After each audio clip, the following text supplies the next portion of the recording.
नमस्कार, झमाझम क्रिकेट की टनाटन खबरों के साथ मैं हूं राजीव मिश्रा।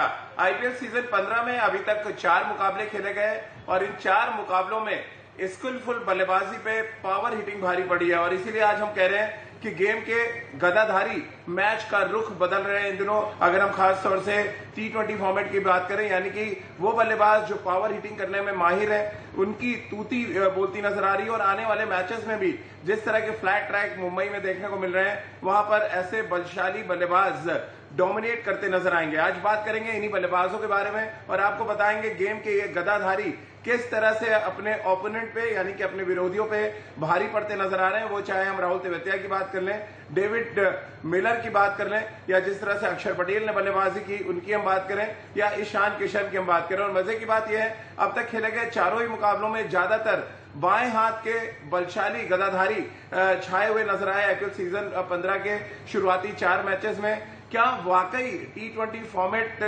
में अब पावर हिटिंग ज्यादा इंपॉर्टेंट हो गई है बनस्पत इसके कि आप स्किलफुल बल्लेबाजी करें, यानी टेक्निकली साउंड होना क्या उतना जरूरी नहीं है। आज इन सभी मुद्दों पे बातचीत करेंगे। क्रिकेट एक्सपर्ट्स का बड़ा पैनल हमारे साथ होगा, इनसे हम बातचीत का सिलसिला आपने बहुत सुनी होगी और महाभारत का जिक्र हो, उसकी अगर हम किस्सों की बात करें तो गदा एक ऐसा अस्त्र था जो बड़े बड़े विरोधियों को पस्त कर देता था और ये इस गदा को चलाने में महारत रखते थे उस समय के बलशाली भीम और दुर्योधन। उनके बीच में युद्ध के बारे में भी आपने सुना होगा।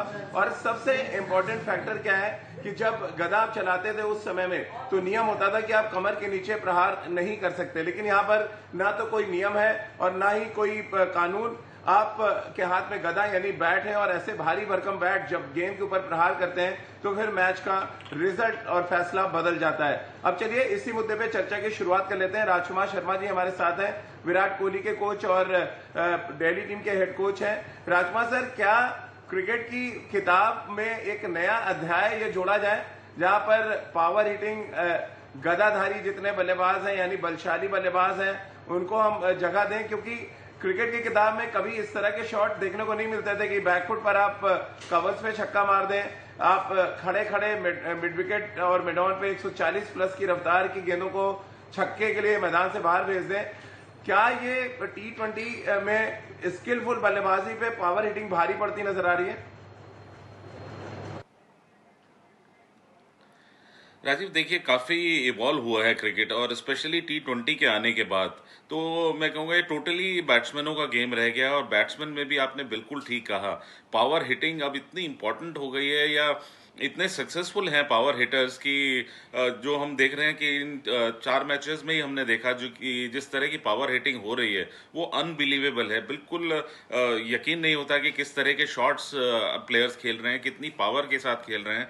याद कीजिए, अगर आपने डुप्लेसिस की पारी याद हो, अगर आपने जो अभी उन्होंने आरसीबी के लिए खेली, कुछ ऐसे शॉट्स थे उन्होंने जो अनबिलीवेबल शॉट्स मारे और सिर्फ ताकत से अपनी मारे। तो बिल्कुल अब कहीं ना कहीं क्रिकेट में भी पावर हिटिंग आ गई है। विकेट्स फेवरेबल हैं बल्लेबाजों के। गेंद कुकुबुरा का है जो बहुत तेज ट्रेवल करता है, वाइट बॉल बहुत तेज ट्रेवल करता है। शानदार बैट्स हैं और फिर बल्लेबाजों की पावर हिटिंग जो उनके जो कल मैं कमेंट्री में सुन रहा था कि डोले बनाए हैं, इसीलिए तो बनाए हैं कि हम इतनी जोर से मार सकें। तो इस तरह की चीज़ें अब क्रिकेट में आ गई हैं और बिल्कुल आपका कहना ठीक है कि अब पावर हिटिंग थोड़ी भारी पड़ रही है ऑर्थोडॉक्स बैटिंग पर।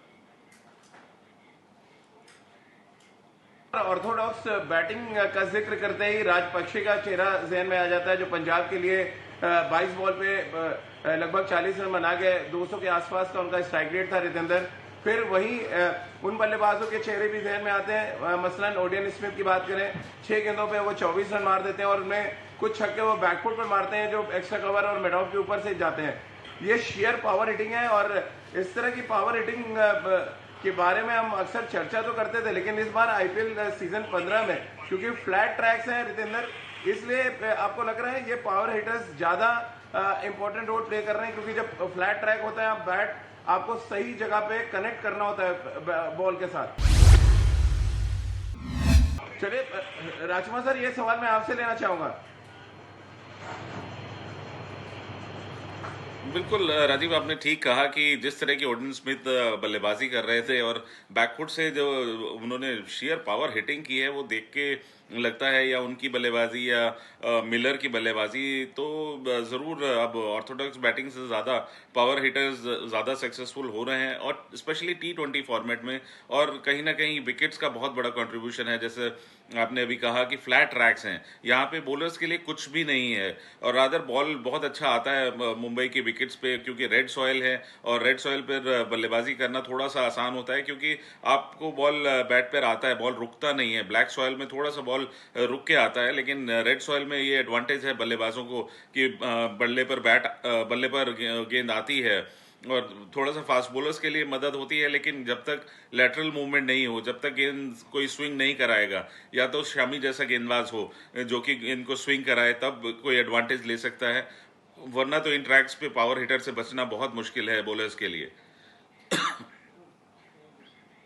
बिल्कुल। और रितेंद्र, अभी मैं देख रहा था जो 4 मैचेस खेले गए, 11 ऐसे बल्लेबाज हैं जिनका 150 से ऊपर औसत है, और 7 भारतीय बल्लेबाज हैं जिन्होंने 150 से ऊपर के स्ट्राइक रेट से बल्लेबाजी की है।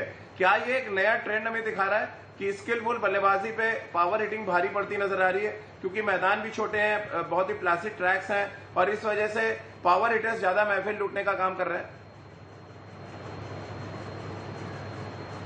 देखिए रजीव, मुझे ऐसा लगता है यहाँ पे हम सब जानते हैं, देखिए मैदान छोटे हैं, पावर हिटिंग भी हो रही है। अगर हम बात करें बल्लों की, जो बल्लों की क्लास है, जो पहले दौर के बल्ले होते थे, आज के बल्लों में फर्क है, बहुत ताबड़तोड़ बल्ले होते हैं। But and of the day I have a very strong feeling, जो इंटेंट है प्लेयर्स की, बल्लेबाजों की, वो बदली है। अब आप जो 1 या 2 रन के लिए बॉलें खेलते थे, आप चौके के लिए देखते हैं, चौके के बॉल को आप छक्के के लिए देखते हैं। जो माइंडसेट है ये पूरी तरह बल्लेबाजों का बदल गया है, और ये ताबड़तोड़ पावर हिटिंग में तब्दील हो जाता है। इसीलिए हम देखते हैं, आज अगर राज की हम बात कर रहे हैं, और तमाम बल्लेबाज जो आईपीएल में एक्सेल करते हैं, छक्के चौके मारते हैं, आई थिंक इंटेंट पे उन्होंने बहुत काम किया है, और यही कोचिंग स्टाफ करता है। अगर आप तमाम कोचेस की बात करें, वो बल्लेबाजों के साथ बैठते हैं, उनको समझाते हैं कैसे आप कन्वर्ट कर सकते हैं 2 रन के बॉल, 2 रन वाला बॉल जो अच्छा बॉल है, उसको छक्के के लिए। और वहां पे महारत हासिल की है हमारे प्लेयर्स ने, स्किल डेवलप हुई है। अगर हम पैडल स्वीप, स्कूप की बात करें, लिफ्टिंग की बात करें, I think everything has improve, क्योंकि इंटेंट, जो सोच है, वो बदल चुकी है। बिल्कुल। और राजकुमार सर, अगर हम कोचिंग मैनुअल पे जाएं और आईपीएल के शुरुआती सीजन को देखें, ब्रैंडन मैकुलम ने भी हिटिंग की, लेकिन वो शायद इतनी जबरदस्त पावर हिटिंग नहीं थी, प्रॉपर क्रिकेटिंग शॉट्स थे जहां से आईपीएल का एक माहौल बना। अब की अगर हम बात करें, अब बिल्कुल क्रिकेट बदलती चली जा रही है, जिस तरह से शॉट्स इन्वेंट किए जा रहे हैं। क्या एज अ कोच आपको लग रहा है, जो हम स्किलफुल बैटिंग की बात करते हैं, किताबी शॉट्स की बात करते हैं, वो कहीं उसकी चर्चा धीरे धीरे खत्म हो जाएगी, ऐसा आपको लग रहा है? बाउंड्री हिटिंग ज्यादा इंपॉर्टेंट हो जाएगा आने वाले टाइम में T20 फॉर्मेट में, ठीक वैसे जैसे हम फुटबॉल में देखते हैं शेयर पावर फुटबॉल, या हॉकी में हम पावर हॉकी की बात करते हैं, क्रिकेट में भी क्या पावर ज्यादा इंपॉर्टेंट रोल प्ले करेगा बनस्पत स्किल के, टेक्निक के?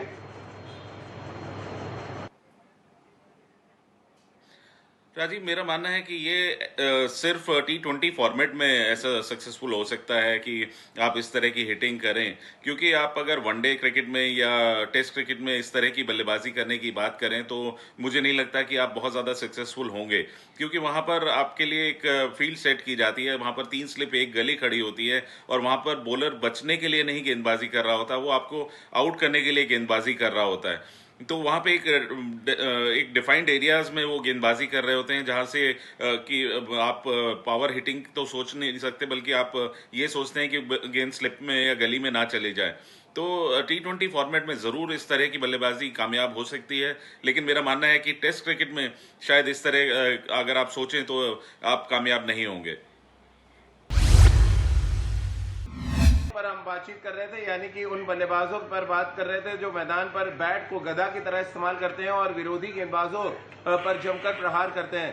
राजकुमार जी, क्या राहुल तेवतिया की बात कर लें, डेविड मिलर की बात करें, या जिस तरह की बैटिंग की है स्मिथ ने, इन सब की बात करें, क्या इनके छवि के नीचे विराट कोहली, रोहित शर्मा जैसे क्लासिक बल्लेबाज कहीं दबते हुए नजर आते हैं आपको, खासतौर से T20 फॉर्मेट में?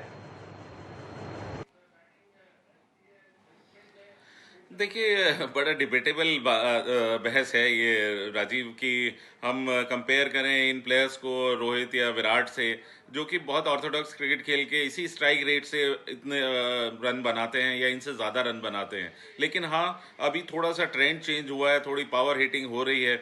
लेकिन मैं देखना चाहूंगा जब गेंदबाज मोहम्मद शमी जैसा या बुमराह जैसा गेंदबाज सामने से गेंदबाजी कर रहा हो या अच्छे स्पिनर गेंदबाजी कर रहे हो, तो क्या तब भी पहले इस मैच तरह में के पावर हिटर उतने ही कामयाब 3 होते ओवर हैं। में तो वहां पर 47 रन लिए हैं राजकुमार जी, और अक्षर पटेल ने उनकी पिटाई की।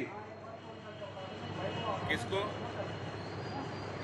बुमराह के बारे में आप बात कर रहे हैं? जसप्रीत बुमराह की बात कर रहा हूं मैं। वो एक उनका ऑफ डे रहा राजीव, ये उनका ऑफ डे रहा। लेकिन ज्यादातर ऐसा देखा नहीं जाता है कि बुमराह या शमी इतने एक्सपेंसिव हों। तो जहां मैं बैटिंग में कंपेयर की बात कर रहा था कि जब क्वालिटी गेंदबाजी होगी तब भी क्या ये पावर हिटर इतने कामयाब होंगे, ये देखना बड़ा इंपॉर्टेंट होगा। और मेरा अभी भी यही मानना है एज ए कोच, या आप इसको ओल्ड टाइमर कह लीजिए, कि जो ऑर्थोडॉक्स कवर ड्राइव अगर आप मारते हुए विराट कोहली को देखते हैं, या जो रोहित शर्मा जो पुल मारकर छक्का मारते हैं, शायद वो ज़्यादा दर्शनीय शॉट्स हैं इन कंपैरिजन की अगर आप स्कूप मार के छक्का मार रहे हैं या रिवर्स स्वीप मार के चौका मार रहे हैं। तो क्या रितेंद्र, आपको लगता है खतरा बढ़ता जा रहा है क्लासिक बल्लेबाजों के ऊपर? विराट कोहलियों के, राहुलों या रोहित शर्मा की हम बात कर लें, जब ईशान किशन आके पावर हिटिंग करते हैं, राहुल तेवतिया आकर मिड विकेट के ऊपर बड़े बड़े छक्के मारते हैं, या जिस तरह से हमने कैरेबियन फ्लेवर देखा खड़े खड़े छक्के मारते हुए, ये सभी क्या ओवर शैडो कर रहे हैं उन स्किलफुल बल्लेबाजों को, टेक्निकली साउंड बल्लेबाजों को, जिनकी पहचान रही है कि वो बहुत क्लासिक बैटिंग करते हैं? क्या ये पावर हिटर्स, ये गदाधारी भारी पड़ रहे हैं इस तरह के बल्लेबाजों के ऊपर? देखिए राजीव, ये बहुत इंपॉर्टेंट सवाल है और बहुत डिबेटेबल भी है। लेकिन यहाँ पे हमें यहाँ जरूर समझना होगा कि आप पावर हिटर हैं, आपकी तूती बुलवा रहे हैं, बहुत अच्छी बात है। लेकिन अगर आप रोहित शर्मा की बात करें, विराट कोहली की बात करें, केएल राहुल की बात करें, इनका जो इंपैक्ट है, जो मैच विनिंग कैपेबिलिटीज है, ये शायद पावर हिटर से ज्यादा होंगी अगर आप मैचेस उठा के देखेंगे। तो जी हाँ, पावर हिटर्स अपना काम करते हैं, छक्के चौकों का बरसात करते हैं, लेकिन ये जो इंपैक्टफुल प्लेयर्स है, जो क्लासी प्लेयर्स है, अपने अंदाज से मैच को पल भर में प्रतिद्वंदियों से दूर ले जाते हैं। And end of the day Rajiv, आप खुद क्रिकेट खेलें, टेक्निक में महारत चाहिए, आपकी बैकलिफ्ट, आप पावर हिटर है या क्लासी बैट्समैन है, वैसी होगी, आपका सर सीधा होगा, आपका पैर बॉल पे जाना चाहिए। तो unless you can defend well, you can't hit big. तो वहां पे हमें यह भी समझने की जरूरत है। चलिए, बहुत बहुत शुक्रिया रितेंद्र आपका और राजकुमार सर आपका हमारे साथ जुड़ने के लिए और इस चर्चा में शामिल होने के लिए। और ये वाकई एक डिबेट का विषय है कि आने वाले समय में, खास तौर से T20 फॉर्मेट में, जहां पर आपको सिर्फ 120 गेंदें मिलती हैं खेलने के लिए, क्या पावर हिटर्स का जमाना आ जाएगा और पहली बॉल से आप चौके और छक्के लगाने की कोशिश करते हुए बल्लेबाजों को देखेंगे? क्योंकि आमतौर पर हमने देखा है कि 16 से 20 ओवर के बीच में जबरदस्त तरीके से गदा चलता है, यानी कि बल्ला और हैवी बैट्स का इस्तेमाल किया जाता है। और क्या आने वाले समय में हम पहले 6 ओवर्स में भी कुछ इसी तरह की बल्लेबाजी देखेंगे? और क्या ओवर शैडो कर पाएंगे ये पावर हिटर्स हमारे आज के स्किलफुल बल्लेबाजों के ऊपर? इस पर हम लगातार चर्चा करते रहेंगे और इस आईपीएल सीजन के खत्म होने पर एक बड़ी डिबेट भी करेंगे। तो चलिए, हमारे इस खास पेशकश में फिलहाल इतना ही।